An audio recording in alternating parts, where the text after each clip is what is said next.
in accordance with General Assembly Resolution 79/288 of 7th May 2025.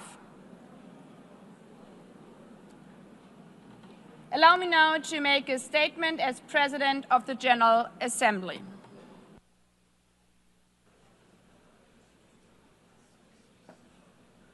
Please take your seats, distinguished delegates.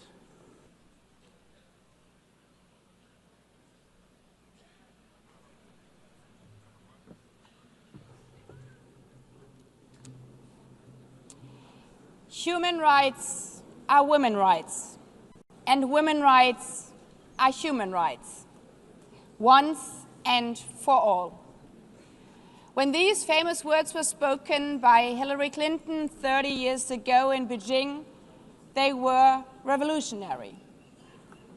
But if our daughters heard this today, wouldn't they rather think, why would women's rights not be human rights?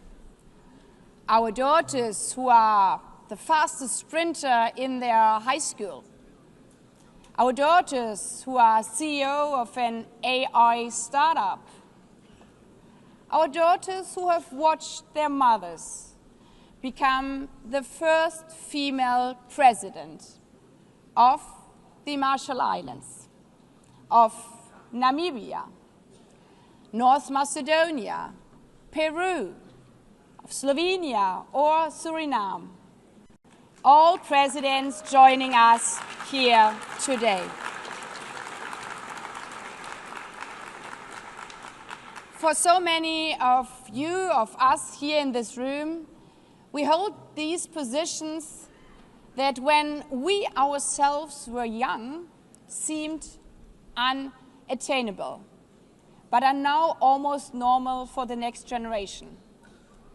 Because we stand on the shoulders of giants, on the shoulders of women who paved the way forward also for us. Towards a world in which our daughters today regard women's rights, our human rights, as a simple fact, not as something revolutionary. Mr. Secretary-General, Excellencies, feminist leaders, ladies and gentlemen, today we celebrate the courageous women who fought for every single phrase, for every single word in the Beijing Declaration. Their fight paid off. The Beijing Declaration was a watershed achievement advancing women's rights, resources, and representation. As Mama Mongella, how she was called, stated in 1995, a revolution has begun. There's no going back. Yet, 30 years later, the revolution remains unfinished. When the phrase, "she runs like a girl," is hailed as an insult, when highly qualified CEOs are called diversity hires, when a female world leader is attacked on social media not for the speech she gave, but for the wrong high heels she wore. That is when we remember how far we still have to go. There's no country in the world where women's rights are fully equal to men. And there are still too many places where even speaking about women's rights is a matter of life and death.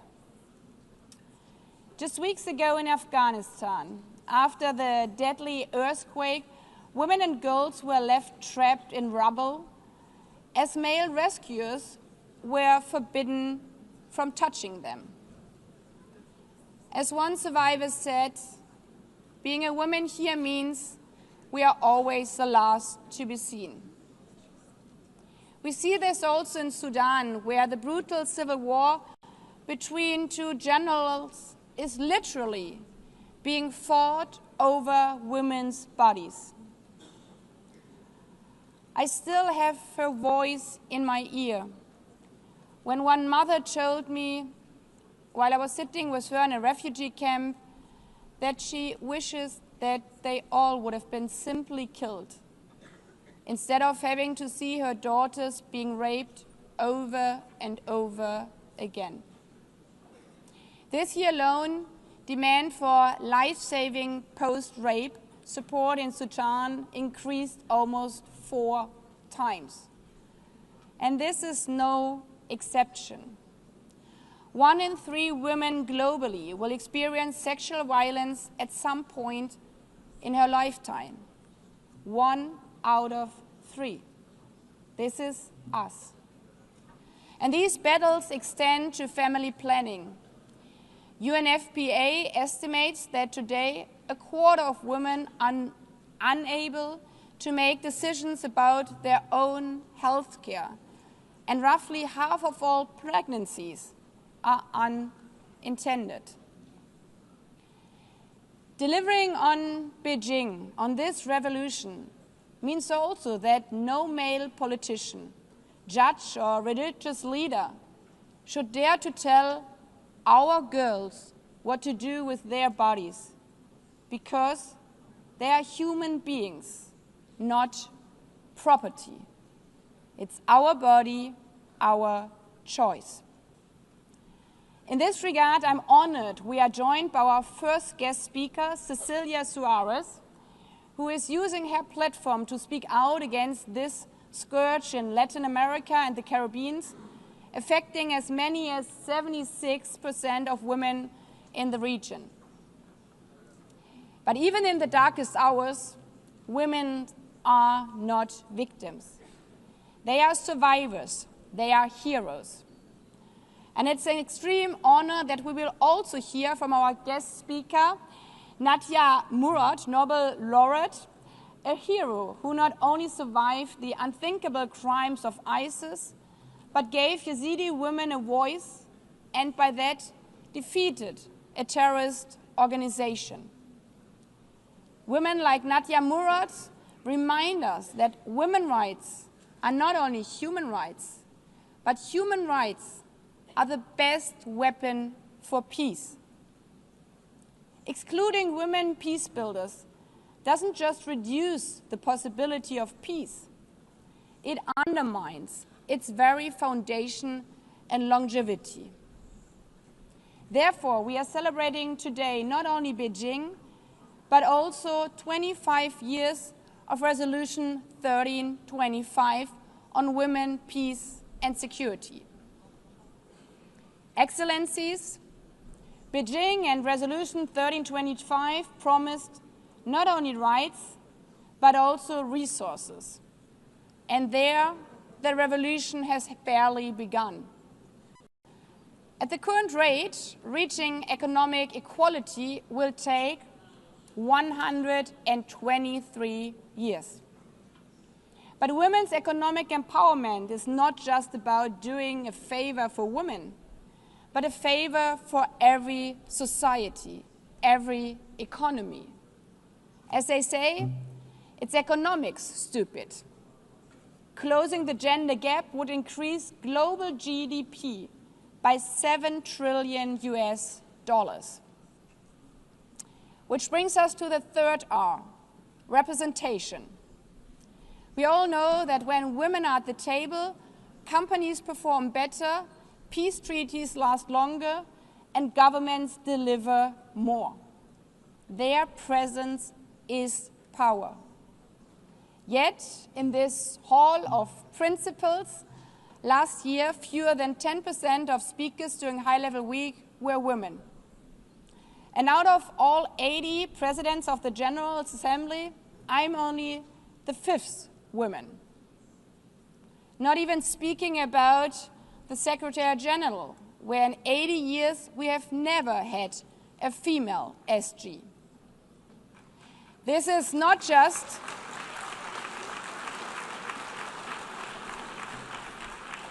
This is, as we can hear, not just a matter of representation, it's a matter of credibility to practice what we preach. But it's not only who is leading, it is how we lead. Leadership means collaboration.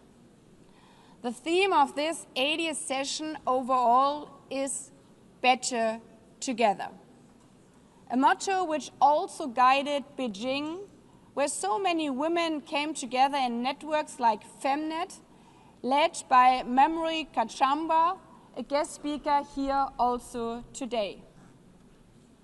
Ladies and gentlemen, today we celebrate this spirit of Better Together and the courage of the women who paved the path to Beijing and beyond.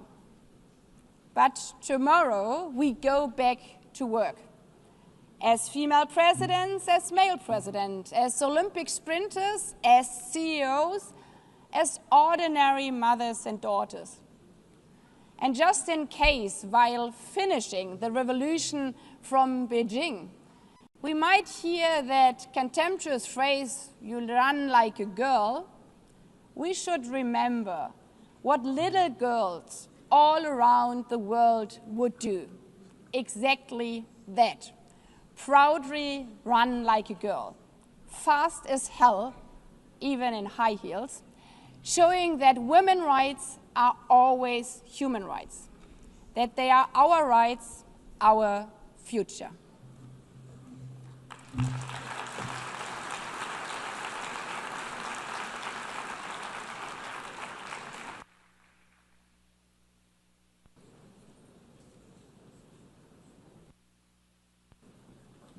I now invite the Secretary-General of the United Nations, His Excellency Antonio Guterres, to make a statement.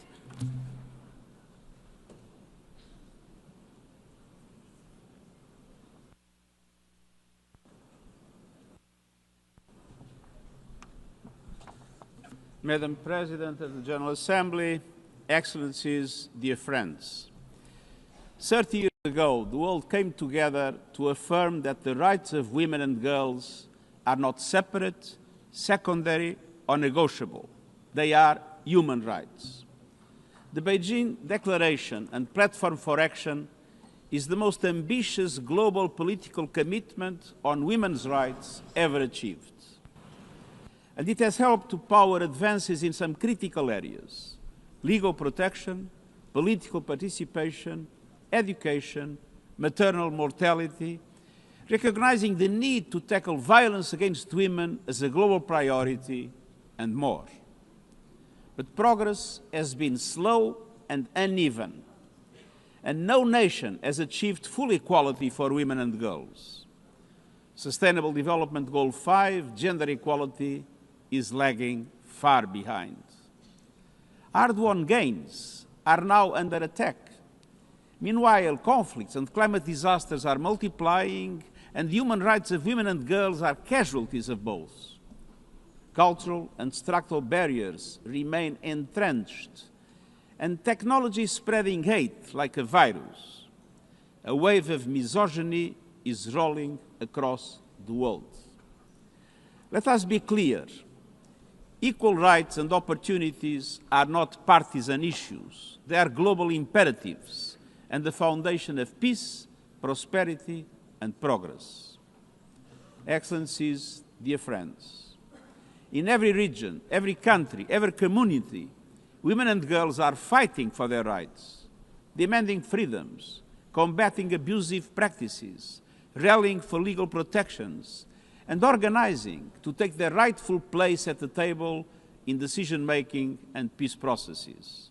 And the United Nations stands with them. All leaders should do the same, by speaking out for the rights of women and girls, by making clear that tradition cannot excuse oppression, and by doing everything possible to realize the vision of the Beijing Declaration. Excellencies, dear friends, earlier this year, countries took an important step forward. The Commission on the Status of Women adopted a new political declaration committing to implement the Beijing Declaration and Platform for Action fast and in full. So now all countries must live up to that responsibility. We need strong, visible support at the highest levels and concrete plans backed by real investment. To support women's organizations, services, and solutions, to deliver the Beijing Plus 30 action agenda, to advance socio-economic empowerment, to defend women's rights, and to confront a challenge that was barely imagined 3 decades ago. Artificial intelligence is reshaping our world, but the transformation is unfolding in an industry dominated by men, shaped by biased data, and driven by algorithms that frequently reinforce discrimination. We must confront violence and online hate and ensure that technology serves equality, not exclusion. And that includes a priority in investing in women and girls' education in science, technology, engineering, and mathematics. Because women's participation in decision-making on this issue and every other, it is not a gift, it is a right. It strengthens societies, enriches debate, and boosts equality across the board. We must remove systematic obstacles to equality for women and girls. From discrimination to unequal pay and inequality before the law, we need universal ratification of the Convention on the Elimination of all forms of discrimination against women. Excellences, Excellencies, lastly, we need proactive steps to bring women into decision-making at every level. Here at the United Nations, through a dedicated effort, we have achieved and maintained gender parity among the senior leadership. On these. Some think that we had to bend the rules in favor of women to reach parity. Totally wrong. The only thing we did was to guarantee that there was effective equality opportunities for women and men, and that the selection processes had not a misogynist bias. And the result was parity at the level of the high direction of the United Nations. Nous poursuivons nos efforts. We will keep working to reach gender parity across the organization, and our Gender Equality Acceleration Plan charts our path forward. Your Excellencies, 80 years ago, the United Nations Charter affirmed the equal rights of women and men. 30 years ago, the Beijing Declaration declared women's rights as human rights. In this hall today, we need to hear how you will make those ambitions a reality. Let us hear your commitments. Let us see your plans. Let us deliver together the equality for women and girls that our world so sorely needs. Thank you.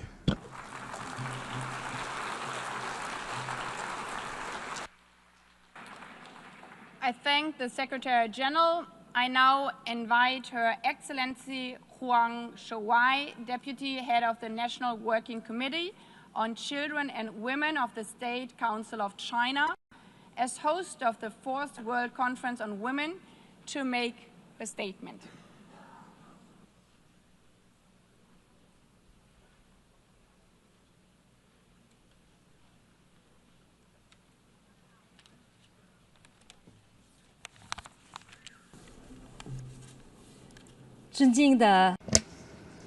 Distinguished Madam President, distinguished colleagues, China commends the General Assembly for convening this meeting to mark the 30th anniversary of the Beijing World Conference on Women. Just as what Madam President stated, the Beijing Declaration and Platform for Action for Women has a milestone kind of significance. It is a source of wisdom and strength, and it continues to provide a blueprint for action that continues to guide global efforts towards gender equality. Over the past 3 decades, the World Conference on Women has been a catalyst for tremendous change from advancing legal reforms to expanding social services, from empowering women to enhancing their participation, countries have made notable strides toward gender equality. Countless women have undergone profound transformations, moving from silence to voice, from the margins to the center, and from dependence to independence. These achievements testify to the foresight and enduring vitality of the Beijing Declaration and platform for action. Gender equality is not only a human right, but also a powerful driver of sustainable development. For the past 30 years, as host of the Beijing Conference on Women, China has honored its commitments through concrete action. Under the leadership of the Chinese Communist Party, China has steadfastly advanced gender equality as a fundamental national policy, implemented 4 successive cycles of the National Program for Women's Development, and built a comprehensive legal framework of more than 100 laws and regulations to safeguard women's rights and interests. With measurable and effective institutional mechanisms, China has significantly strengthened women's empowerment in the fields of economy, health, education, employment, political participation, and social protection, benefiting 690 million women. Chinese women, with their creativity, continue to hold up half the sky in the nation's progress. China has consistently championed the advancements of women around the world. In partnership with the United Nations, China established the Prize for Girls and Women's Education, with Professor Peng Liyuan, spouse of President Xi Jinping, serving as special envoy. China has trained more than 200,000 female professionals from over 180 countries and regions, and has carried out empowerment projects totaling over $40 million in more than 20 countries. The Global Center for Digital Empowerment of Women, established by China, offers a new platform to help bridge the digital gender divide and to promote women's meaningful participation in AI development. Distinguished Madam President, colleagues, at present, this century's profound transformation is accelerating, and the global governance stands at a critical crossroads. Nearly 10% of women remain trapped in extreme poverty. More than 600 million women lived amid conflict, and violence against women, discrimination, and economic inequality continue. Developing countries face an annual funding gap of $420 billion for gender equality. These challenges call for urgent, more proactive, and pragmatic action. Chinese President Xi Jinping's proposal for a global governance initiative comes at a critical juncture.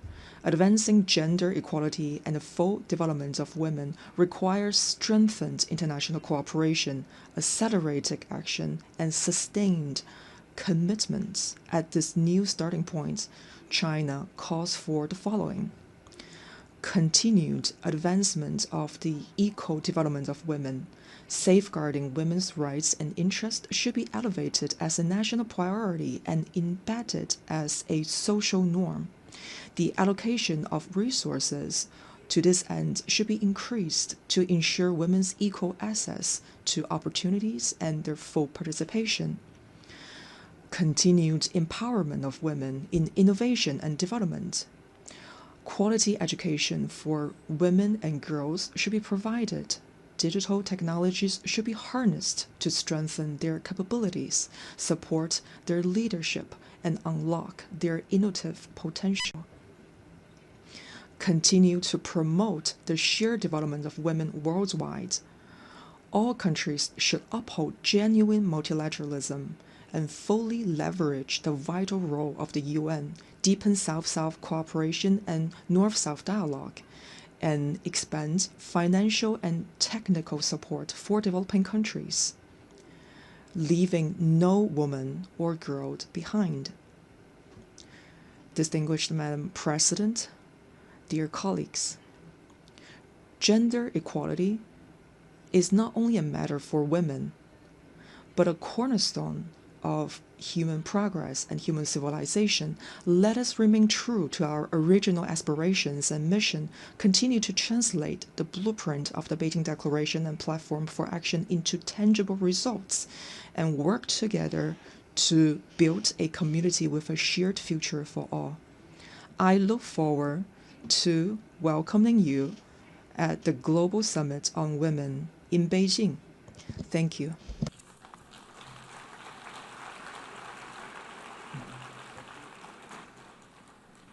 I thank the Deputy Head of the National Working Committee on Children and Women of the State Council of China. I now invite Ms. Sima Bahous, Executive Director of the United Nations Entity for Gender Equality and the Empowerment of Women, to make her statement.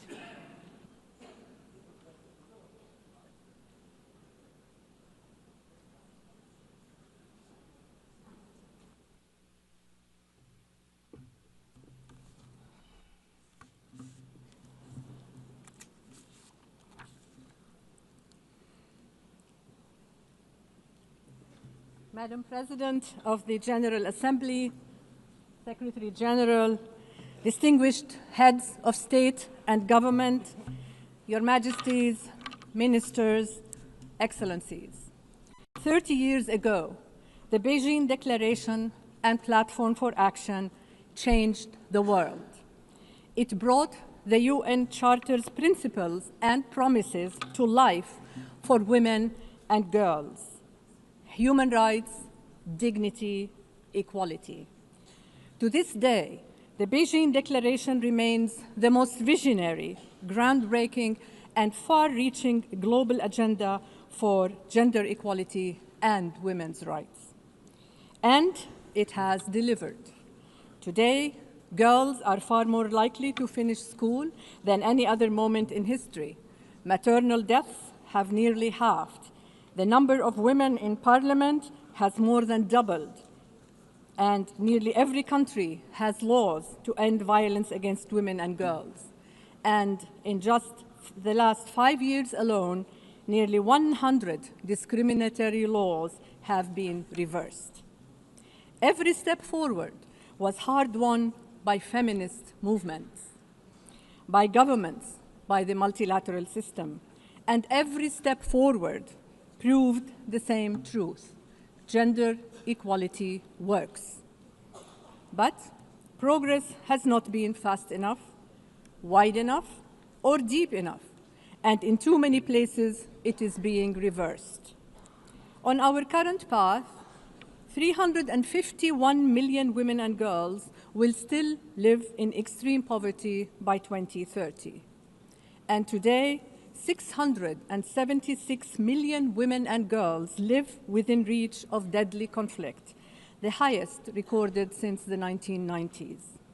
Women and girls in crises suffer unspeakable atrocities, hunger and violence, from Afghanistan, the DRC, Gaza, the Sudan, Ukraine, to Yemen and beyond. Women and girls bear the brunt of crisis. We owe it to them to spare no effort in the pursuit for peace. Excellencies, the very systems built to advance and fund gender equality are being hollowed out quietly but deliberately. This is not just regression, it is retreat. But the future is not fixed. Another path is still possible. Excellencies, as we commemorate 80 years of the United Nations and 30 years since the Beijing Declaration, 2025 must be our turning point. This is why, in this pivotal year, we asked governments to recommit with bold, measurable actions across a roadmap of 6 priority areas: And you answered. 108 governments have stepped forward with 196 national actions on the Beijing +30 action agenda. You are investing in care systems, strengthening gender data, and funding women peace builders on the front lines.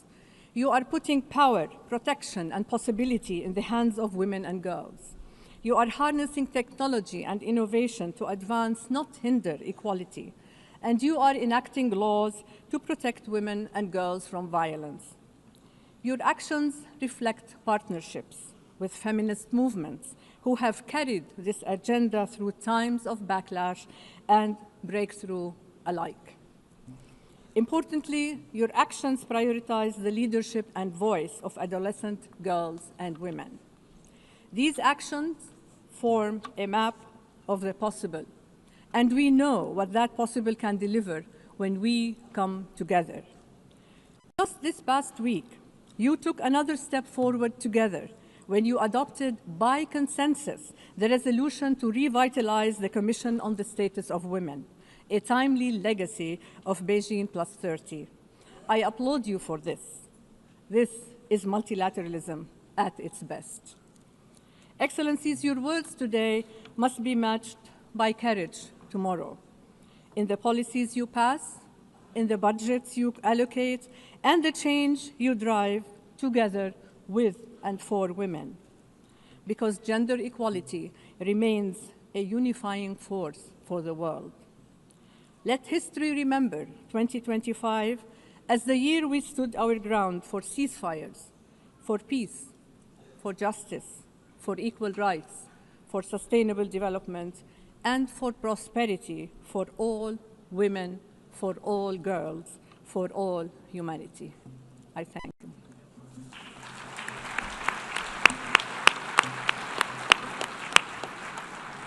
I thank the Executive Director of the United Nations Entity for Gender Equality and the Empowerment of Women.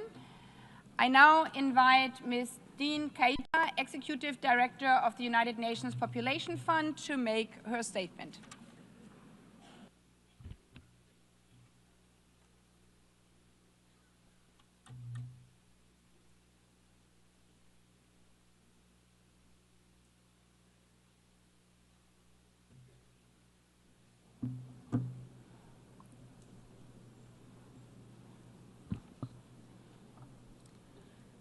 Mr. Secretary-General, Madam President, Excellencies, esteemed colleagues. 30 years ago, in Beijing, the world pledged to achieve gender equality and women's empowerment. 1 year earlier, at the International Conference on Population and Development in Cairo, government affirmed that sexual and reproductive health and reproductive rights are a precondition for women empowerment and essential to dignity and development. Population, sexual reproductive health and rights, and gender equality are inextricably linked. Beijing and Cairo go hand in hand, mutually reinforcing and universal. Today, we gather not only to commemorate, but also to thank the member states for their efforts. While significant progress has been made, it is fragile. Too many women still die giving birth. Too many women and girls are denied safety and opportunity. Millions of youth and marginalized people do not have their most basic needs met. And new threats are rising: climate change, increasing conflict, digital world where technology, including artificial intelligence, can be fabulous opportunities when used properly, instead of being weaponized against women and girls. Demographic shifts are reshaping societies. Rapid population growth in some regions, aging in others, rising migration. Systems are strained, inequalities deepen, reproductive rights come under threat. Excellences, je m'adresse à vous. Excellencies, I address you today as the new Executive Director of UNFPA. I take on this responsibility with humility and determination. I am determined to protect what has been achieved and to stand up for human rights and to go further together so that the promises made in Beijing and Cairo are finally upheld.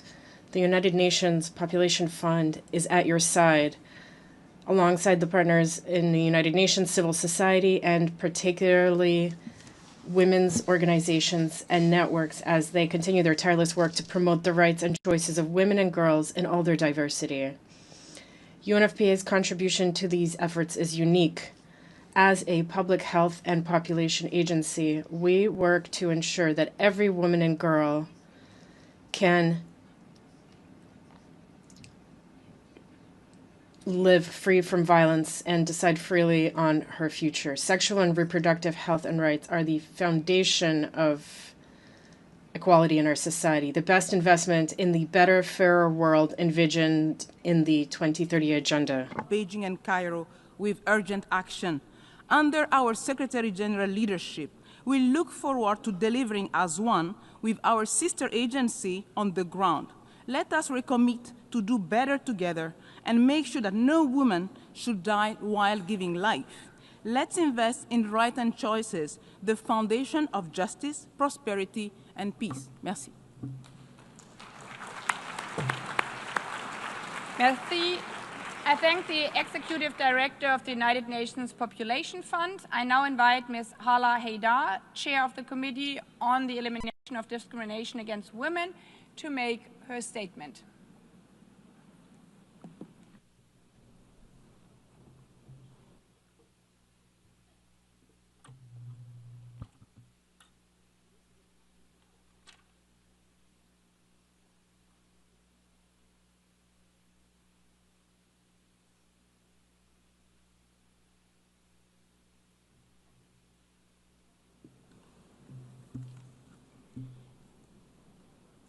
Madam President of the GA, Mr. Secretary-General, Excellencies, ladies and gentlemen. 30 years after Beijing, it must be said loud and clear, gender equality is not a favor. It's not optional. It is justice, peace, and progress for all humanity. Beijing gave us a powerful blueprint. It mandated the world to tackle 12 urgent areas: poverty, education, violence, decision-making, among others. And it transformed global policies. We have made gains: stronger laws against gender-based violence, more girls in schools, and a growing recognition that women's rights are human rights.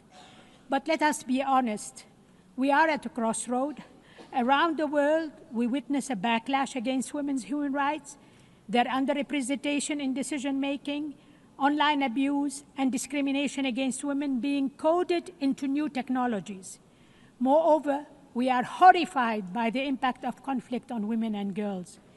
This is why CEDAW, the committee, and the convention matters more than ever. Beijing gave us the vision. CEDAW gives us the compass.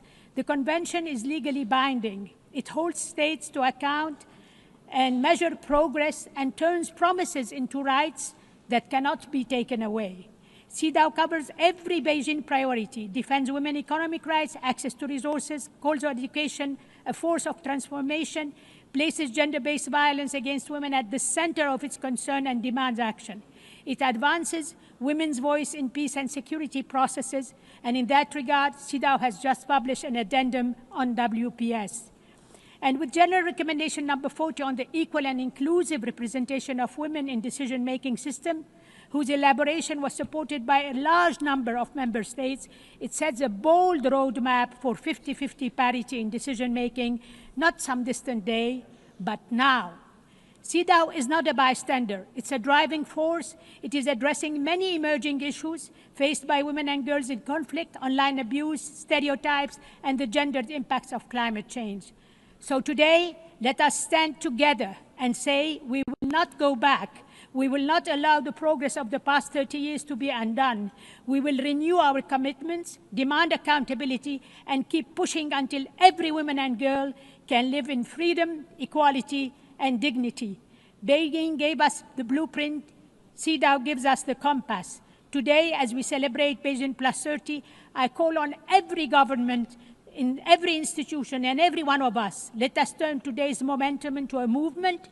Let us act united, boldly, urgently, until equality is no longer a dream, but the lived reality of every woman and girls everywhere. I thank you for your attention.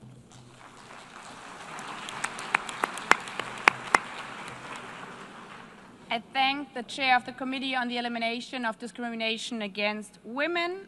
I now invite Ms. Claudia Flores, Chair of the Working Group on Discrimination Against Women and Girls, to make a statement.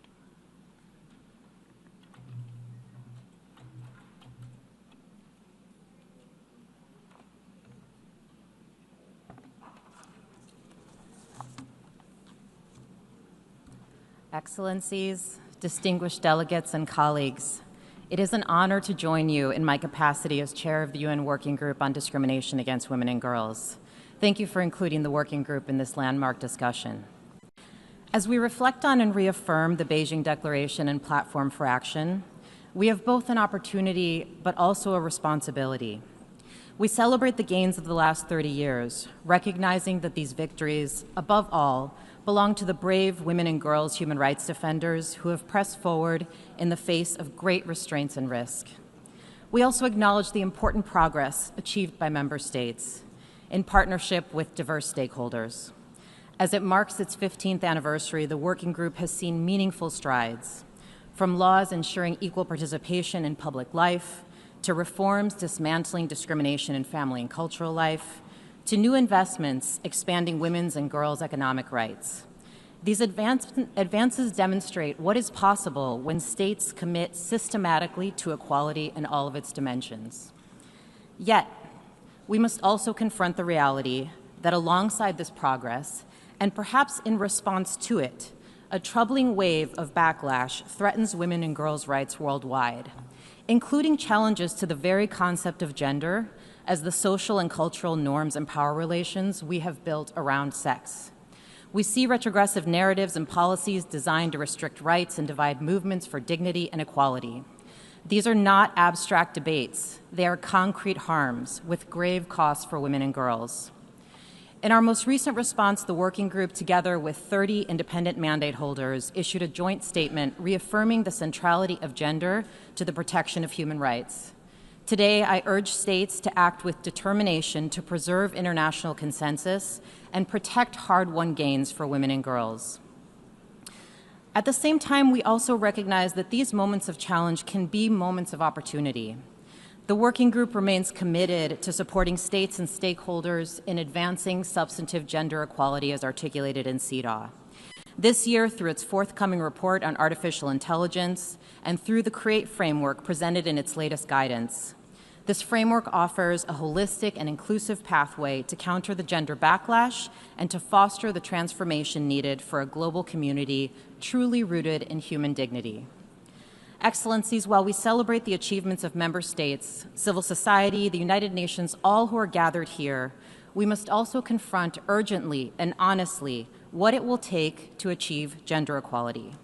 We can't afford another 30 years of effort only to see progress unravel.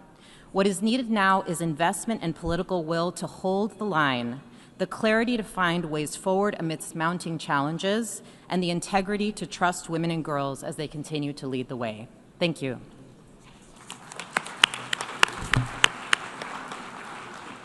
I thank the Chair of the Working Group on Discrimination Against Women and Girls. I now invite Ms. Reem Al-Salem, Special Rapporteur on Violence Against Women and Girls, its causes and consequences, to make her statement.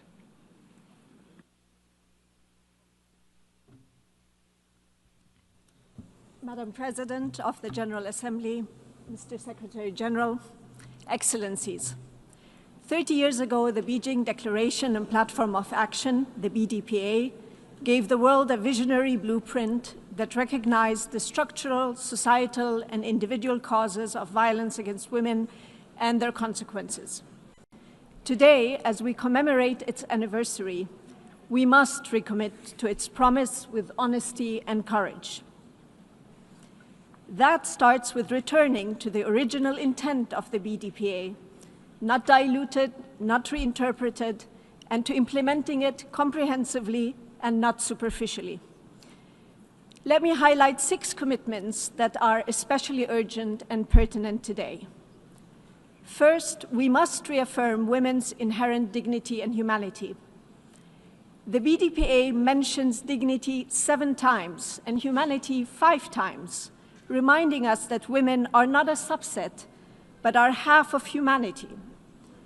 Yet today, those words have vanished from our policy language as though women's most basic worth and rights could be set aside. If we lose the language of dignity and humanity, we lose the foundation of equality. Second, we must reclaim the material reality of being female.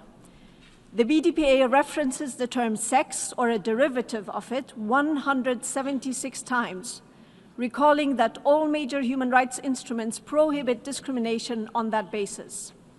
And yet, 3 decades later, the architects of the BDPA would be in disbelief to learn that stating this truth is branded by some as hateful, outdated, and regressive.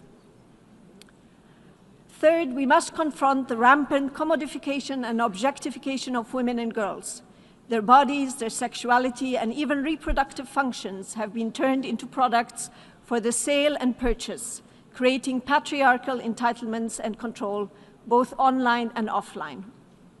The BDPA was gravely and rightly concerned with this exploitation, particularly of prostitution and trafficking for sexual exploitation, and urged states to prosecute those who profit from it.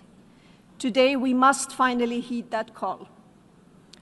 Fourth, the BDPA identified aggression, colonialism, and foreign occupation as causes of grave violations, ethnic cleansing, genocide that fall within cruelty on women and girls. While governments stand idly by, women and girls, particularly in Palestine and in Afghanistan, are being intentionally and systematically targeted and destroyed. These atrocities and the impunity granted to their perpetrators expose the profound hypocrisy of governments who claim to defend women's rights while turning a blind eye to their annihilation. Fifth, the BDPA demanded accountability.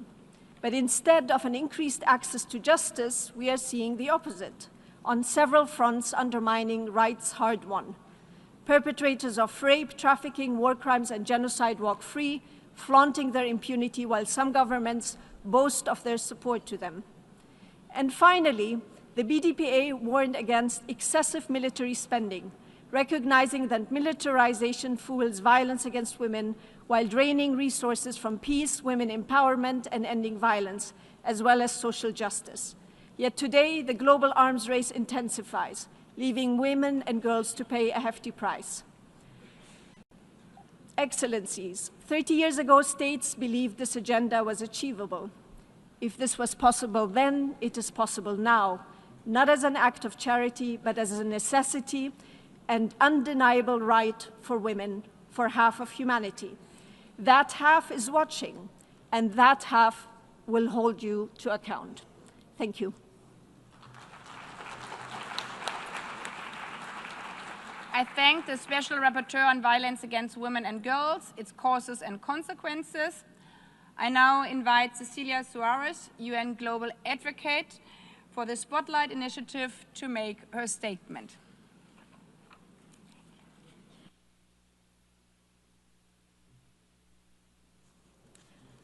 Good morning, Madam President, Secretary-General, Excelencias, amigos.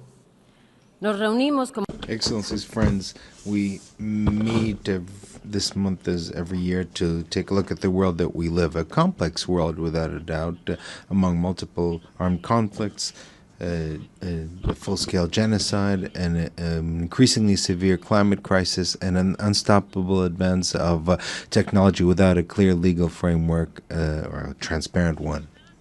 And as each September, we return to a topic that brings us together, the equality of that women and girls continue to demand throughout our planet. Today, with the radical urgency that shows that a policy of omission would mean for millions of women and girls in every part of the world a step backwards. It's not a surprise for anyone that global investment in gender equality is inadequate as a small part of global budgets. The numbers demonstrated.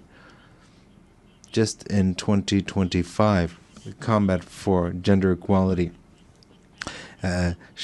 shows a budgetary deficit of $420 billion. In contrast, the global investment in military expenditures is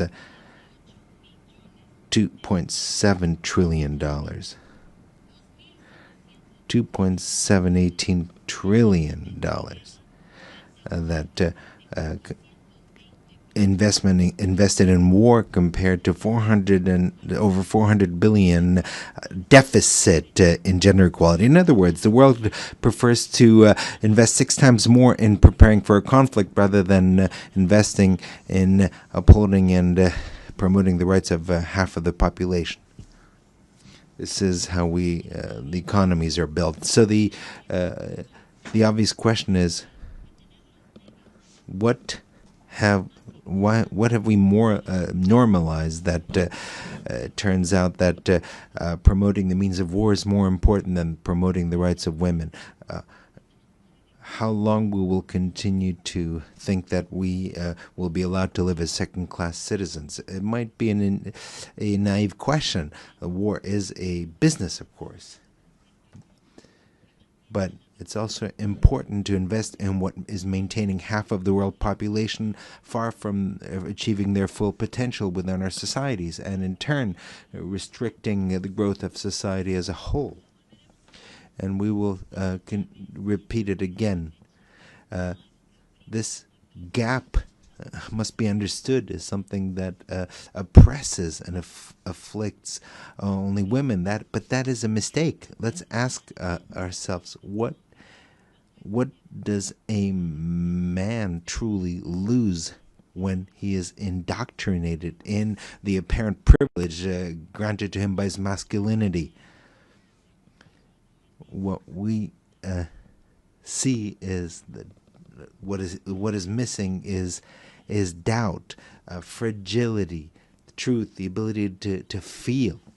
I can also mention that 90% of organizations working in favor of women have seen very harsh budgetary cutbacks.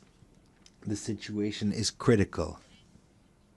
So I will be very concrete. What we need are resources, reforms, and leadership. The Spotlight Initiative has demonstrated with its mechanisms, programs, and legal frameworks that it is possible to obtain positive and concrete results in this fight. What is required is leadership from those who are gathered here. Leadership that fosters reforms and that with facts makes it possible to truly invest in the fight for equality, with actions rather. And lastly, to those who are skeptical, I will ask, do you really believe that our passage, our presence in this world is truly worth investing in destruction instead of investing in efforts that make us all progress together? Thank you. I thank Ms. Suarez, and now I invite Ms. Memorio Kanshamba, Executive Director of the African Women's Development and Communication Network, to make a statement.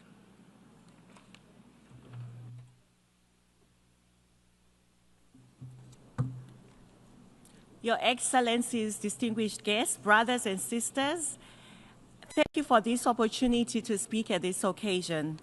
I stand before you not as a one voice, but many that carry the breath of African women and girls, from the mountains of Kilimanjaro to the shores of Dakar, the streets of Harare, and the villages of Mali. 30 years ago, the Beijing Declaration, lit a flame. Women and girls danced. We sang together. The moment was not only symbolic, it was sacred. It was a covenant. And yes, there has been progress in the areas that Your Excellencies eloquently discussed and share on care work, gender-responsive budgeting, on women, peace and security, on the girl child, and climate justice. But let us be honest, even though this has entered the discourse has not delivered. There's been persistent and deliberate gaps, particularly the chronic underfunding of national gender institutions and the many sectors that shape our lives: health, education, agriculture, livelihoods, as well as public service provision. We have seen the erosion of women's organizing and feminist movements. We have seen reversals of hard-won gains and rights undermining our demands and struggle. We African women and girls demand bold, transparent, and participatory accountability. We insist on inclusion of women and girls in all their diversity. Civil society is not the enemy of the state. We are co-creators of development. We are guardians of democracy. We are the architects of liberation. The backlash that we face is not just against gender equality. It's against the truth. It is against freedom. It's against the principles upon which these institutions celebrating 80 years has been founded. We must affirm feminist principles that offer real alternatives to the broken system. Ubuntu, our shared humanity and interdependence, reparative justice for colonialization, debt, and climate harm. Africa each year loses close to 60 billion through illicit financial flows. These are funds and resources that can make a huge impact on women's rights and gender equality. Your Excellency, we also face a lot on our peace as a continent, on the dignity, on the extraction that we see of critical resources in the name of advancing climate transition. We see systematic violence. 80 years of the United Nations, we must not still be debating the relevance of gender equality and women's rights.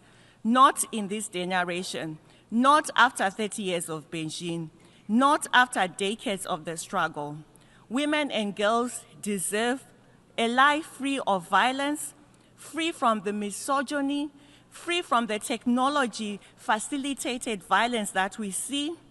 Women and girls deserve to live and to thrive in dignity and joy. UNGA 80 must rise to this moment of reckoning and make bold, unapologetic resolve to fund gender equality and women's rights. It is non-negotiable. Thank you.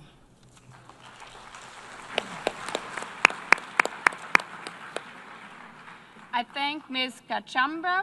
I now invite Ms. Nadia Murad, Nobel Peace Laureate and founder of Nadia's Initiative, to make her statement.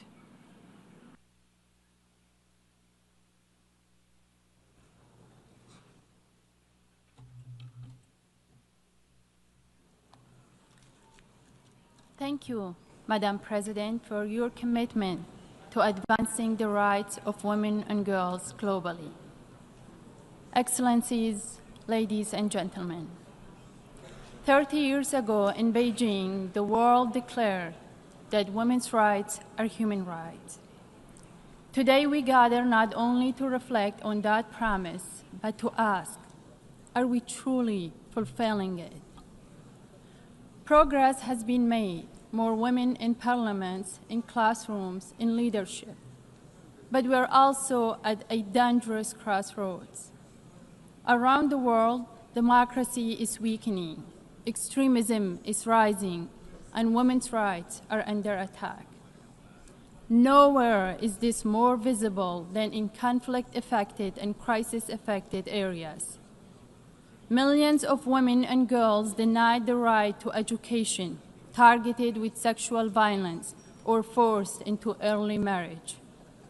Behind these injustices are human lives, mothers, daughters, sisters, and friends, families destroyed, futures stolen.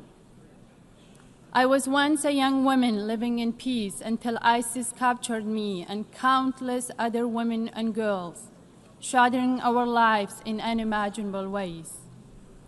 Hundreds of these women and girls, including my niece, my sister-in-law, and my cousins, are still missing in captivity in Syria.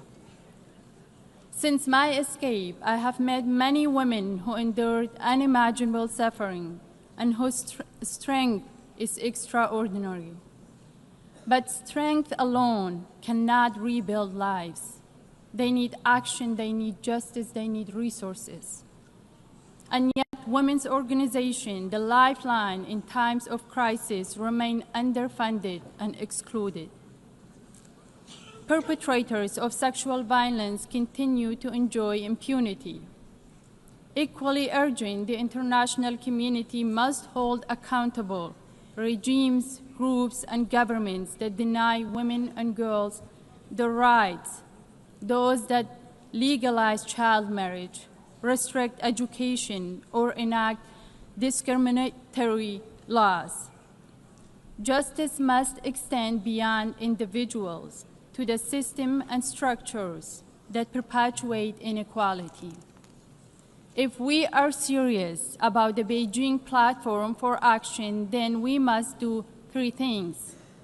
Fund the women's organizations on the front lines, guarantee women's full participation in peace and security, hold perpetrators and oppressive systems accountable, because impunity should never be an option. These are not just policies, they are promises we owe it to every woman and girl. Sustainable peace is impossible while half of humanity's population is silenced or targeted with violence. 30 years after Beijing, reflection is not enough. We must accelerate. The next generation of women and girls deserve to inherit no more promises, but the reality of equality, justice, and dignity. Thank you.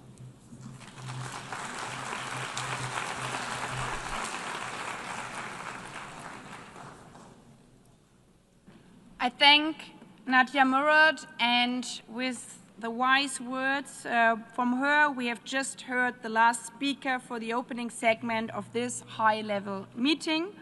I thank all our eminent speakers once again for their participation and insightful interventions, and maybe we have applause for all of the speakers again.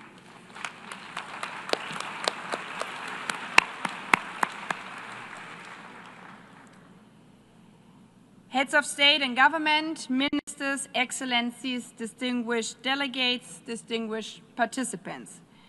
We shall now hear statements in the plenary segment in accordance with paragraphs 1 and 3b of General Resolution 79/288.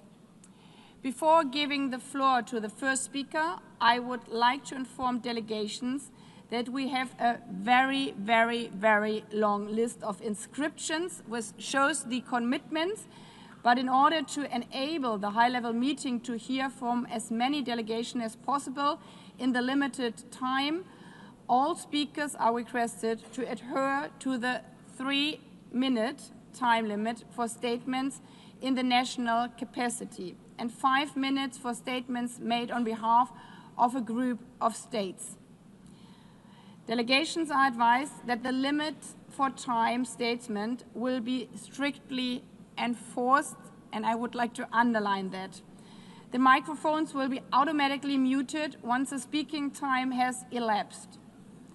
Having said this, I would appeal to all speakers to deliver their statements at a reasonable pace to facilitate interpretation into the 6 official languages of the United Nations, and have always a look at the little clock in front of you.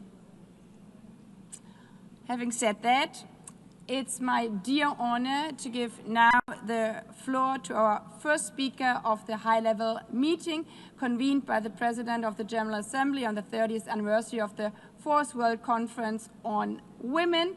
And I give the floor to Her Excellency Jennifer Drelling-Simons, President of the Republic of Suriname.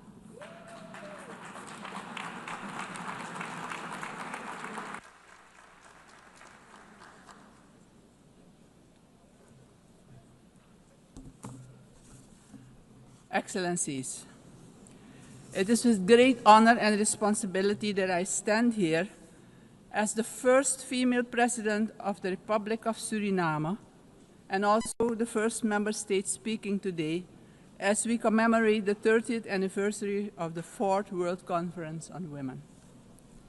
This historic occurrence in my country has not only cracked the glass ceiling, but more importantly paved the way for particularly girls to dream about something that was perceived uncommon only about 3 decades ago. Today, we celebrate the work and advocacy of many pioneers at both political and intergovernmental levels in bringing the cause of women's empowerment and gender equality to the center of the global agenda. Madam President, as I pause to reflect of the role of women in Suriname, I can conclude that women of my country historically have always been on the forefront in the fight for freedom, justice, and economic development. Suriname remains committed to the Beijing Declaration and has made gradual progress in strengthening legislation, advancing gender-sensitive policies, and implementing programs to address persistent inequalities.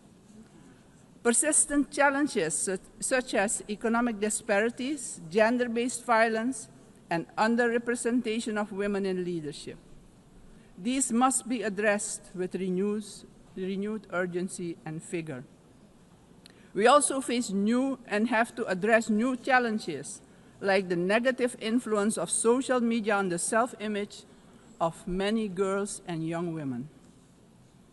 In closing, Madam President, Suriname reaffirms its unwavering commitment to advancing the rights, empowerment, and full participation of women and girls in every aspect of life. As a priority action, my government commits to further improve access to STEM education for girls and the protection of women and girls against gender-based violence. Advancing gender equality means progress in achieving sustainable development for all. Working as equals, living as equals, as women and men, we are better together. Thank you. I thank Her Excellency, and again, congratulations for being the first of your kind, the first female president of Suriname. Congratulations.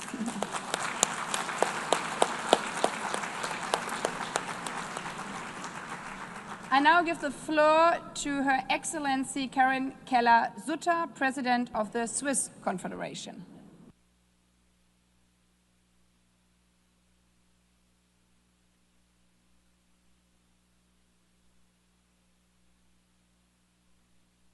Madam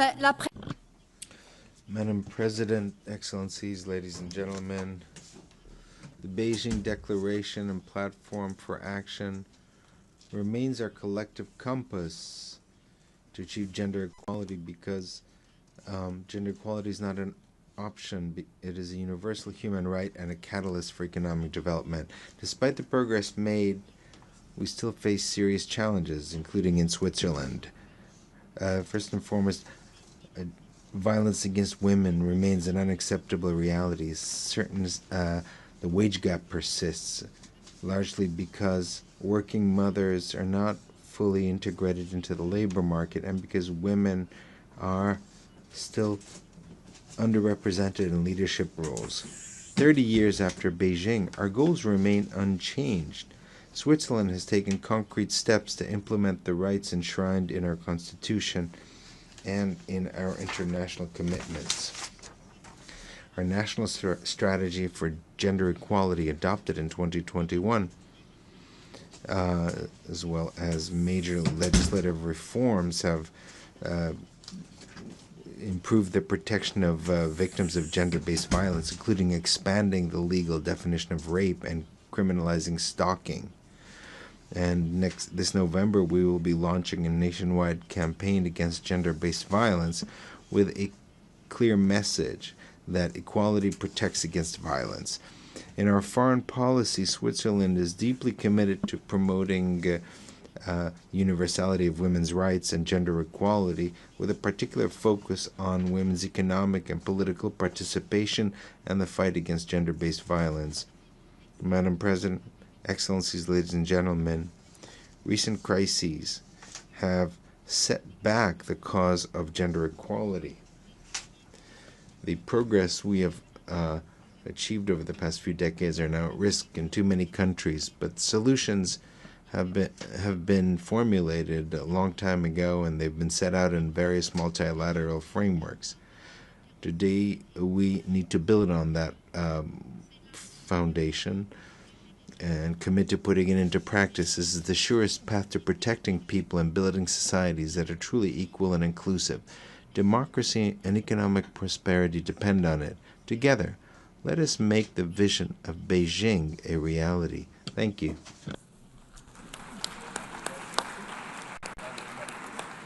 Merci beaucoup.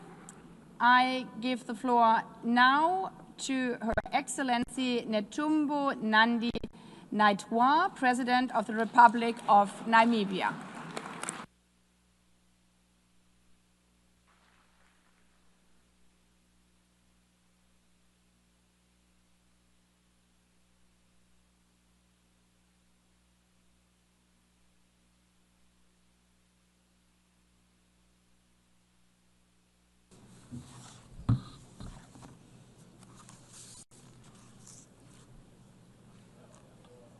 Madam President, gender equality and women empowerment have been key priorities for Namibia's government since our independence in 1990. We have shown strong political will through adopting international commitments, including the Beijing Declaration and the Platform of Action, which are domesticated in our national gender policy. 30 years ago in Beijing, we affirmed that women's rights were indeed human rights. Since then, Namibia has always built on the strong foundation of this declaration to draw a strong link on issues related to women and development access.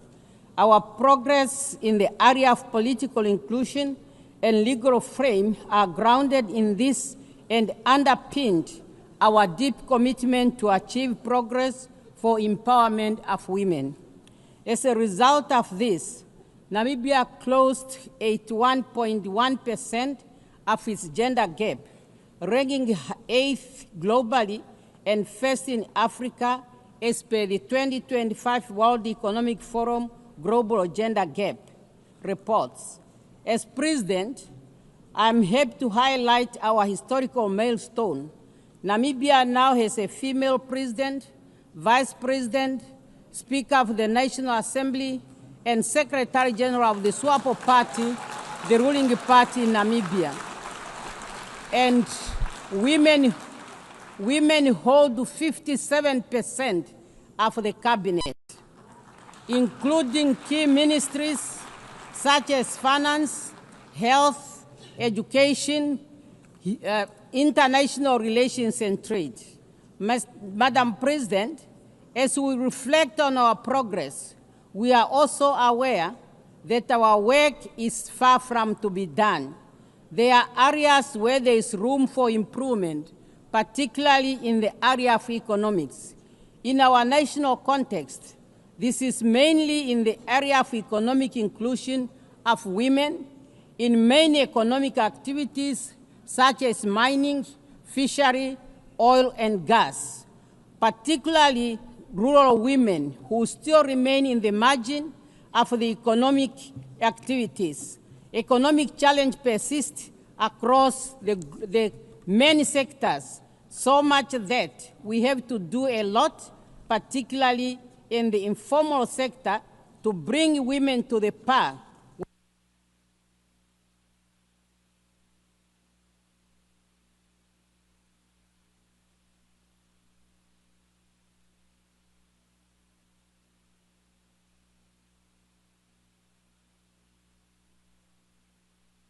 Madam President, thank you.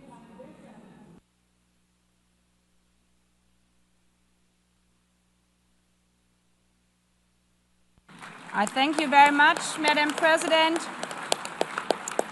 And also congratulations to Namibia. And just in case you hear again, we couldn't find a woman, call the government or the president of Namibia. They could advise you. So the next on the list, I have the honor to give the floor to Her Excellency Dina Ercilia Boluarte Segarra, President of the Republic of Peru.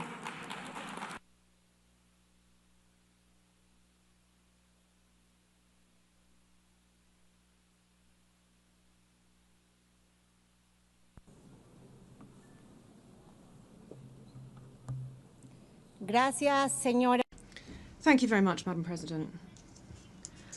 30 years have passed since we adopted the Declaration and Platform of Action of Beijing, a historic landmark that marked the most significant political commitment to achieve the empowerment of all women, adolescents and girls, and the full exercise of their human rights under conditions of equality. Since then, we have achieved some significant results. We have reduced the gap in access to education and the labour market. A growing number of women is getting access to decision-making fora, and we have strengthened norms in fighting violence and discrimination against women. Nevertheless, President, there are still structural gaps that are limiting the development of women and girls. Extreme poverty and multidimensional poverty, discrimination and violence continue to disproportionately affect us as women. And Peru is taking decisive action. In 2019, we approved our national gender equality policy. Its key objectives are to guarantee women the exercise of all of their rights, the eradication of violence against women, the empowerment of women so that we can overcome the institutional and socio-cultural barriers that women face. We have more than 400 emergency women's centres across the country, and they have an intercultural approach to deal with cases of violence against women so that we can put an end to this scourge. And we are using public funds to finance projects to support the economic independence of women. We have also taken steps to legally recognise the right to care and to create a national care system to guarantee this right. We're also accrediting and certifying the skills of care workers, many of whom are women. We are working to guarantee women's access to quality education and also working to promote greater inclusion in the labour market and increasing women's participation at the political level and all levels of government. And I'm very proud to let you know that in 2023 we abolished child marriage. Madam President, as the first woman president, the interpreter apologises, the microphone does not appear to be working.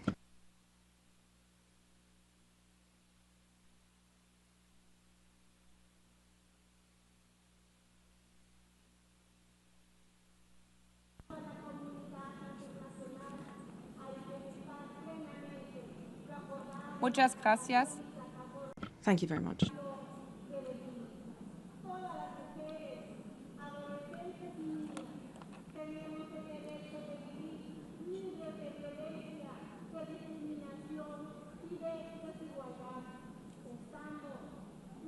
Madam President. Muchas gracias. Muchas gracias and Thank you very much. congratulations for being the first female president. And may I remind all speakers and maybe also all delegation to look at the script again. I'm very sorry for that one, but we have so many presidents and prime ministers speaking in a row.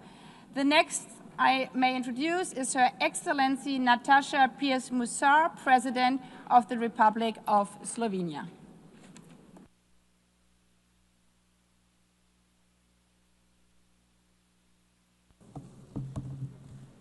Madam President, Your Excellencies, we need to face a difficult truth. Progress on gender equity has been uneven, and many of our hard-won gains are now at risk. Sexual and gender-based violence, economic inequality, a lack of sexual and reproductive rights, political underrepresentation, and the systemic discrimination of women persist. Real change requires making gender equity a genuine priority, including in peace and security. If not now, when? At a time when the world is facing a record number of conflicts. Conflicts that claim a devastating number of civilian lives, as in Gaza, where 2/3 of the victims are women and children. Simply put, the inclusion of women is a guarantee for peace. It is also high time that the UN's leadership reflects the diversity of the people it serves.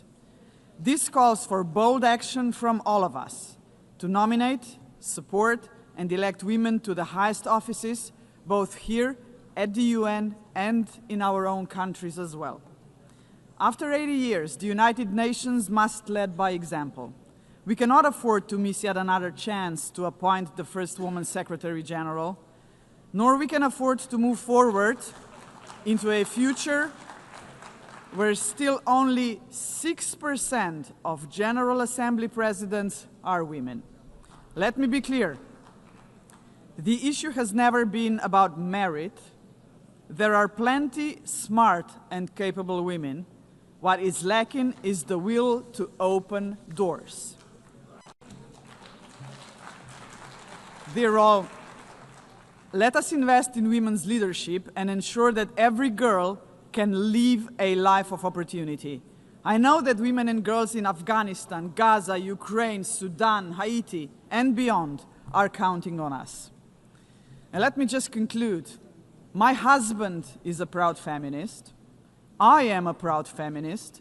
And I am battling this battle not to say that the men need less. I'm not doing this for that. I just want the girls to have the same opportunities. And we need men to help us. And just to conclude with a couple of numbers, do you know how many presidents we have, female presidents we have in European Union? 2, in Malta and in Slovenia. Do you know how many presidents we have here in United Nations out of 193 members? 16. Those are the numbers. Thank you. And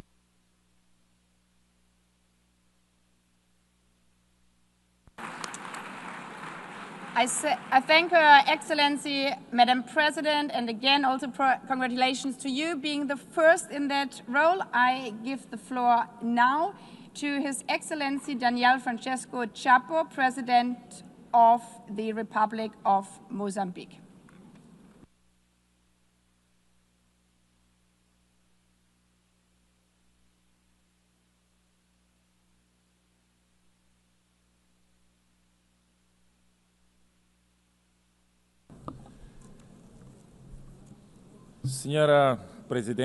Madam President of the General Assembly, Mr.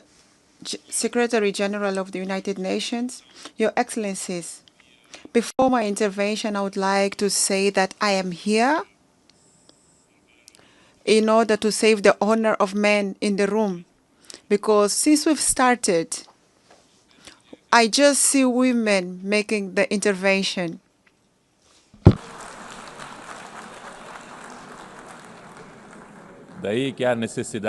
for that reason, I would like to say that we need to have men talking about this topic too. It's an honor to address this distinguished assembly in a year. We celebrate the 30th anniversary of the Beijing Declaration and the Platform for Action. On this occasion, I would like to reaffirm the unwavering commitment to the women empowerment of Mozambique. This is why the implementation of the agenda of Beijing, we have defined 2 priority areas for all girls and women, namely freedom of poverty through promoting access to reproductive resources and economic resources. Zero violence, with a particular focus on eradication of femicide and all forms of gender-based violence. Your Excellencies, since Beijing, we have achieved gender parity in the Council of Ministers and in the Parliament. Almost 50% of the girls in the country are enrolled in all the levels of education. We have increased the number of institutional births from 48% to 65%. We have women in leadership position in the central organ of sovereignty, like the Prime Minister, the President of the Assembly of the Republic, the President of Constitutional Council, President of Administrative Court, amongst other significant advances achieved in the local leadership. We have also created around 30 integrated centers to fight gender-based violence. We still face a lot of challenges. 44% of the girls are in early unions, 68% were victims of violence, and 27% of girls are still unemployed. Mindful of new frontiers of inequalities that are emerging with artificial intelligence and digital technologies that affect disproportionately the employment of women, Mozambique is integrating into the curriculum and promoting girls' access to science and technology,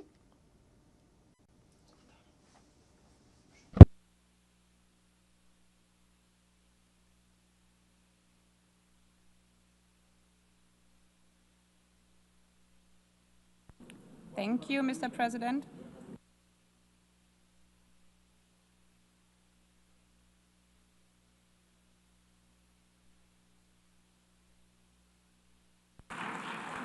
Obrigado, and I thank His Excellency, the President of the Republic of Mozambique. I give the floor now to Her Excellency Hilda Hein, President of the Republic of Marshall Islands.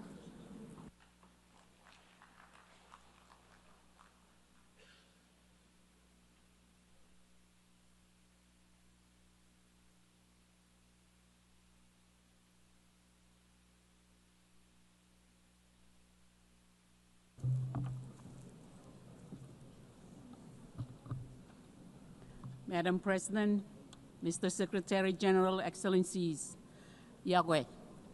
30 years ago, Ambassador Nay John Edwards, now happily retired, led a delegation of Marshallese women to the Beijing Conference of Women. That conference changed her life and generations of Marshallese women ever since. Since the Beijing Declaration, gender is now a core pillar of our national planning. As a small island developing state, we are not moving fast enough with island-tailored strategies. In a nation where 1 out of 2 women experience violence, and in a Pacific Island region with the lowest rate of women in elected government in the world. Core efforts need to be strengthened, including in our families and communities. We can build on our traditional matrilineal customs to encourage the role of women as peace builders, as human rights defenders, and contemporary leaders in their fields. While the Marshall Islands has instituted important legal reforms, rates of gender-based violence remain unacceptably high. Education, police officer training, and crisis services have been key steps. We will continue to ensure the full recognition and realization of human rights for women and girls, including through our recent ratification of the Palermo Protocol on Trafficking. The health of women and girls is a key priority and is written in our survival story, where the nuclear legacy has left behind cancers, reproductive health struggles, and the unseen weight of caregiving. We answer this with urgency, expanding maternal care and family planning, and launching mass cervical cancer screening and prevention so that every woman and girls has the chance to live and to lead. Women's economic empowerment is vital to achieving equality. Through the Marshall Islands Carep Fund, a national financing initiative that supports women's entrepreneurship and access to capital, we are opening pathways to women to drive innovation, recognizing when women prosper, nation prosper. Our national early childhood development framework has forged key progress in direct interventions to provide assistance, nutrition, and care for vulnerable communities, including expectant mothers and mothers of young children. This will be expanded for universal coverage to address crisis levels of malnutrition and stunting. We welcome the region's new policy launch to incorporate climate and resilience in the framework. Madam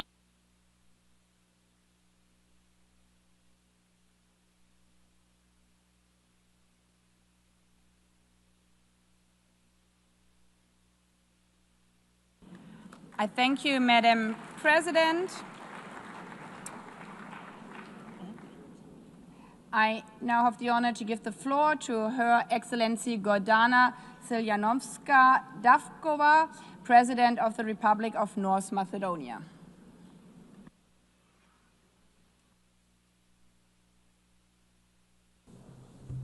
Distinguished Excellencies, ladies and gentlemen, 30 years ago, in Beijing, the nations of the world made a solemn pledge to advance women's rights and human rights, to achieve gender equality, and to empower every woman and girl to live free from violence, discrimination, and limitation. The Beijing Declaration and Platform for Action remain a cornerstone of international law, a living testament that equally for women is both justice and a prerequisite for peace, prosperity, and sustainable development. And yet, 3 decades on, we must admit progress has been uneven, fragile, and too often reversible. Violence against women persists with impunity, femicide desecrates the sanctity of life, and structural barriers still deny women leadership, resources, and decision-making power. These are not abstractions. They would wound families, societies, and generations. At the same time, the very institution created to safeguard peace, the United Nations faces a profound crisis. Conceived as the greatest peace project of humankind, it is now stands against a backdrop of wars raging across continents. 80 years after its founding, peace, the raison d'etre of the UN, remain elusive. Mars still rules when it is time for Venus, embodied in the vision, compassion, and leadership of women, to guide our common future. If we are serious about peace, then the time has come to entrust the helm of the United Nations to a woman.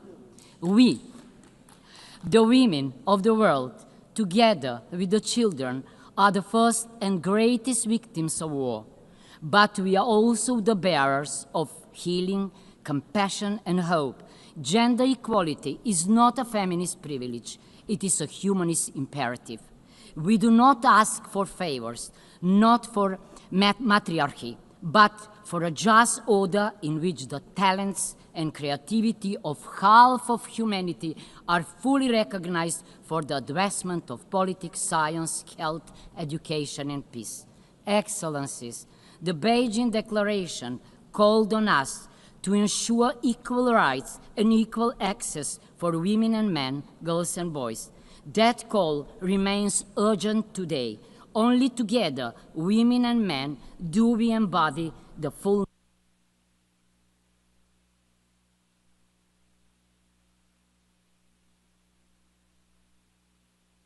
renew our commitment.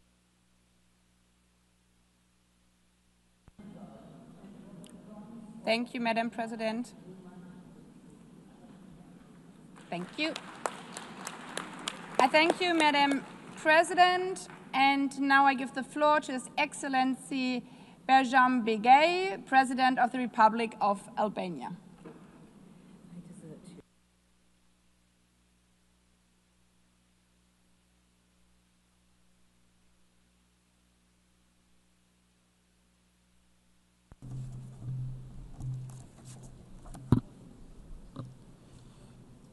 Madam President, Excellencies, it's my pleasure to present at the commemoration of the 30th anniversary of the Beijing Conference an important platform in the global efforts for gender equality and the empowerment of women and girls.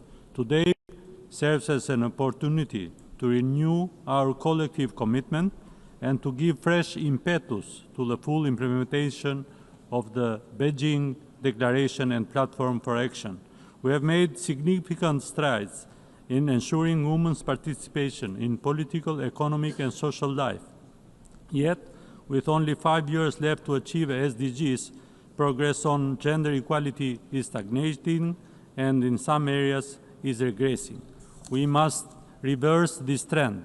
This meeting must serve as a turning point, moving beyond rhetoric to action. We must mobilize adequate financial resources, reinforce accountability frameworks, and invest in measurable and transformative actions. Albania is ready to share its experience. Over the past decade, we have undertaken substantial legal, institutional, and societal reforms aimed at promoting gender equality. Albania has closed the gender gap in education, strengthened women's economic participation, and invested in digital inclusion and entrepreneurship for women and girls. These reforms have been shaped in consultation with civil society and the youth, making gender equality an important aspect of our society. To us, gender equality is essential to sustainable development, social cohesion, and shared prosperity.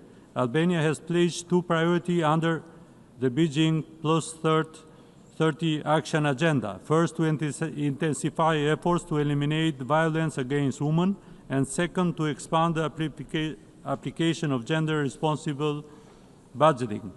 At a time when conflicts and crises are multiplying, the world needs the leadership and contribution of women more than ever. Their role is fundamental in building peace, preventing conflict, and creating more inclusive and resilient societies. Albania reaffirmed its full commitment to the Beijing Declaration and Platform for Action, to the 2030 Agenda, and to international human rights instruments. Thank you.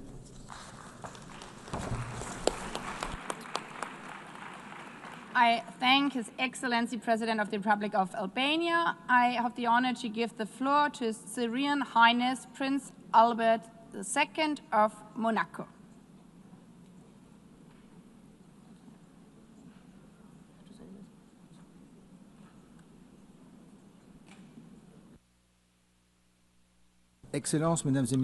Excellencies, ladies and gentlemen, in all of your capacities. 30 years ago, the Beijing Declaration Platform of Action set out an ambitious roadmap to achieve gender equality and empowerment of all women and girls. Today, as we mark this anniversary, we need to demonstrate clear-sightedness, determination, and a renewed commitment. Despite significant progress that has been achieved over recent decades, we see today alarming setbacks in women's rights. There are armed conflicts, the climate crises, and regressive movements which imperil our basic rights. Security Council Resolution 1325 was adopted 25 years ago. It is a key landmark. When women participate in peace processes and are present at the negotiating table, the agreements that are the fruit of these negotiations are more inclusive, and peace is more likely to be attained and to be lasting. As part of our commitment to human rights and the dignity of every person, Monaco has always supported international efforts for advancing advancing gender equality. Both on our soil and through international cooperation, the Principality has been working proactively to promote girls' access to education, women's economic empowerment and independence, as well as the fight against all forms of violence, including in conflict and crisis contexts. The Madagascar Committee for the Protection and Promotion of Women's Rights was established in 2018. Today, this is the cornerstone for mobilization and awareness at the national level. The government of our Principality is working closely with UN agencies such as UN Women and its Sport for Generation Equality framework, which recognizes the role of sports as key leverage towards social transformation. Monaco is proud of supporting this initiative. We believe that sports should be an engine for empowerment, for respect, and for solidarity. UNICEF and UNFPA are also key partners for our action through tangible projects. So these partnerships help to anchor the principles of the Beijing Declaration in actions on the ground. I also wish to highlight the key role of civil society, women leaders, young people, and male allies in building a world that is more just, with greater solidarity and greater equality. Our Principality reaffirms a commitment to continue along this path in a decisive way alongside all of those who work day by day to ensure that this equality becomes a reality. Thank you. I thank His Serene Highness Prince Albert II of Monaco, Sovereign Prince of the Principality of Monaco. And I have the honor now to give the floor to His Excellency Assali Assoumani, President of the Union of the Comoros.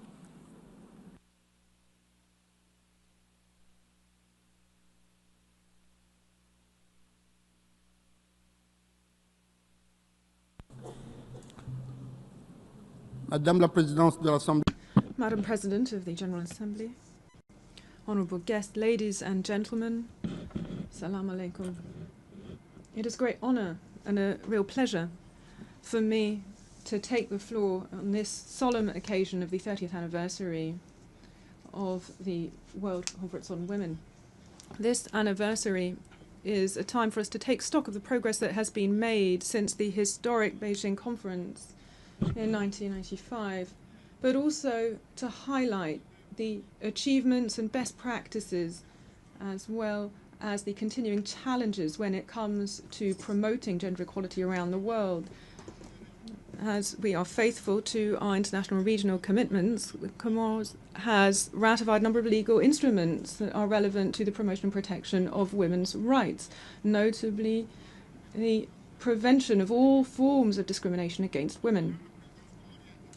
During the presidency of the Comoros of the African Union, we were proud to hold up the torch of this important cause. And on the 30th of October 2023, our country organized the third conference of consultation of women African leaders on the topic stimulating commitment towards the economic empowerment of women and putting an end to violence against women and girls.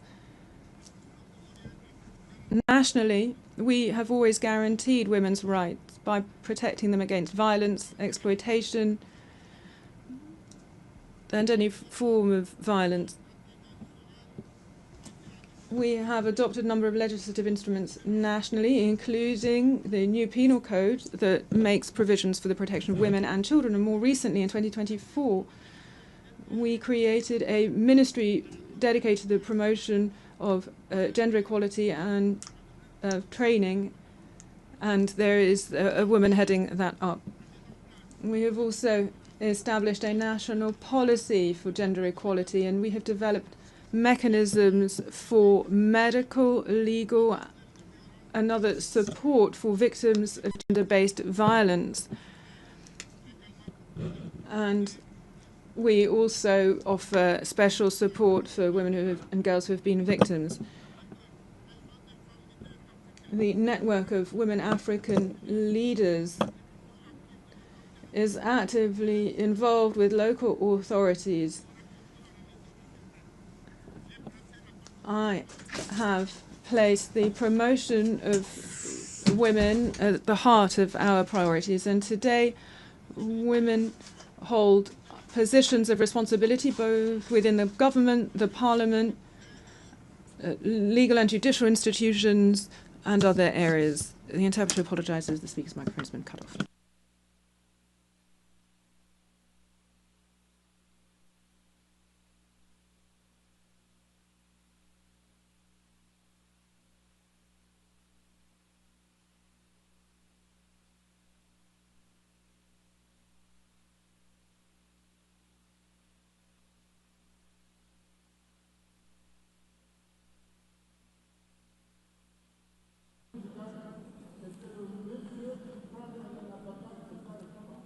Excellency,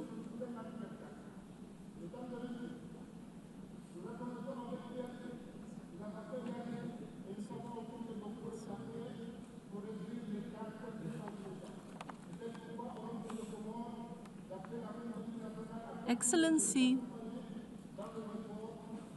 kindly conclude your statement. Oh my God. I know. I thank His Excellency, the President of the Union of Comoros, and I now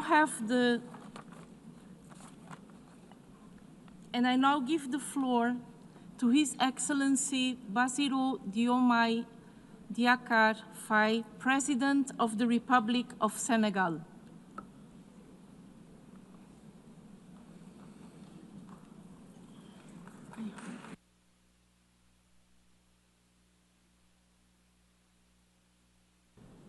Madame la Présidente. Madam President and General Assembly, members of the General Assembly, distinguished colleagues, ladies and gentlemen, I wish to thank the President of the General Assembly and the Secretariat and the Secretary-General for the invitation extended to participate in this meeting. We wish to recall the following.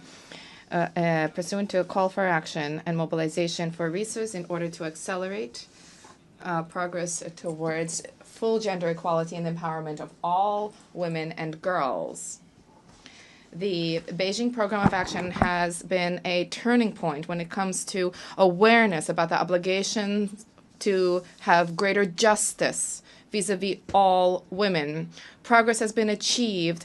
However, this progress should be assessed on a regular basis in order to identify weaknesses, as well as to make the necessary adjustments to build a fair and more inclusive society. The commitment to promotion of gender equality and the rights of women means that there is a need to fight against poverty, to guarantee women's access to economic resources, to education, to health care, as well as to enhance women's participation in decision-making bodies, as well as to protect them against all forms of violence and discrimination. This is what we have been doing in Senegal through our public policies and through the Senegal 2050 vision, which places women and young people at the very heart of national citizenship and stability. We have been implementing a progress accelerator to surmount the persistent obstacles to equality with programs which include expanding access for women and girls to education and training and combating unstintingly all gender-based violence. We are fighting against all forms of violence and discrimination against women and girls, and this struggle needs to be continued with vigor in neither religion, history, or any affiliation, or any argument can be made for women to be abused, discriminated against, or marginalized.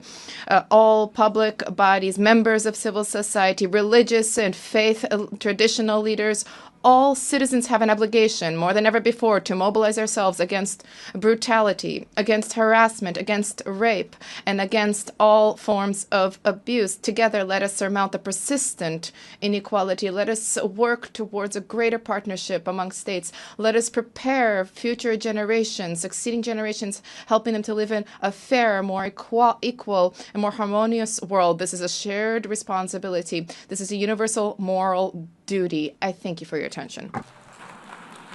I thank His Excellency the President of Senegal, and I now give the floor to His Excellency Faustin Archange Touadéra, President of the Central African